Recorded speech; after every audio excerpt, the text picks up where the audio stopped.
സാറിൻ്റെ പടങ്ങൾ എക്സ്പെക്റ്റ് ചെയ്യുന്ന ദൃശ്യം പോലുള്ള മെമ്മറീസ് പോലുള്ള വളരെ സീരിയസ് ആയിട്ടുള്ള പടങ്ങളാണ് സാറ് നമുക്ക് തന്നിട്ടുള്ളത്. അത് സാർ ഭയങ്കര ഡിഫറെൻ്റ് ആയിട്ടുള്ളൊരു അപ്രോച്ചായിരുന്നു നുണക്കുഴിയിൽ, എസ്പെഷ്യലി വിത്ത് ബേസിൽ ജോസഫ്. നമുക്ക് എല്ലാവർക്കും അറിയാം തമാശ വളരെയധികം നന്നായി ചെയ്യുന്ന ഒരാളാണ്. അപ്പോൾ ആ ഒരു കാസ്റ്റിംഗ് തന്നെ ഭയങ്കര ഇൻട്രസ്റ്റിംഗ് ആയിരുന്നു.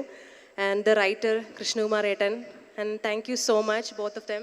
And I want to thank my Malayali audience, especially 2016 മുതൽ ഞാൻ തുടങ്ങിയത് ഹ്യൂമർ ചെയ്തിട്ട് തന്നെയാണ്. അന്ന് മുതൽ ഇന്ന് വരെ അവർ തന്ന സ്നേഹം വളരെ വളരെ സ്പെഷ്യലാണ്. And I hope next year I will come back for the best actress. Just kidding. Yeah, thank you.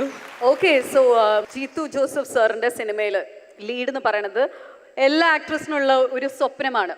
Yes. Oh my God, സാറിൻ്റെ സിനിമയിൽ ലീഡ് എന്ന് പറയുമ്പോൾ it's great and you are already there. So അതിൽ അഭിനയിച്ചു, ഇന്ന് ആ ഒരു സിനിമയ്ക്ക് വേണ്ടി അവാർഡ് മേടിച്ചു. Tell me how does that feel now?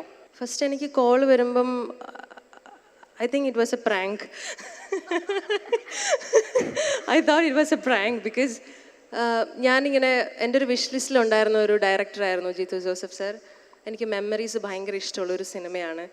So അതും സാറിൻ്റെ കോൾ വന്നപ്പം ഞാൻ പ്രതീക്ഷിച്ചത് ഒരു ദൃശ്യം പോലുള്ള അടുത്തൊരു ത്രില്ലർ പടമാണെന്നാണ്. But it is a comedy movie and I was really surprised. Okay, അതൊരു ഭയങ്കര ഡിഫറെൻ്റ് ആയിട്ടുള്ള എക്സ്പീരിയൻസ് ആയിരിക്കും, അതും ബേസിലിൻ്റെ കൂടെ. തീർച്ചയായിട്ടും. So I was really excited and ചെയ്ത് വന്നപ്പം it came out really well.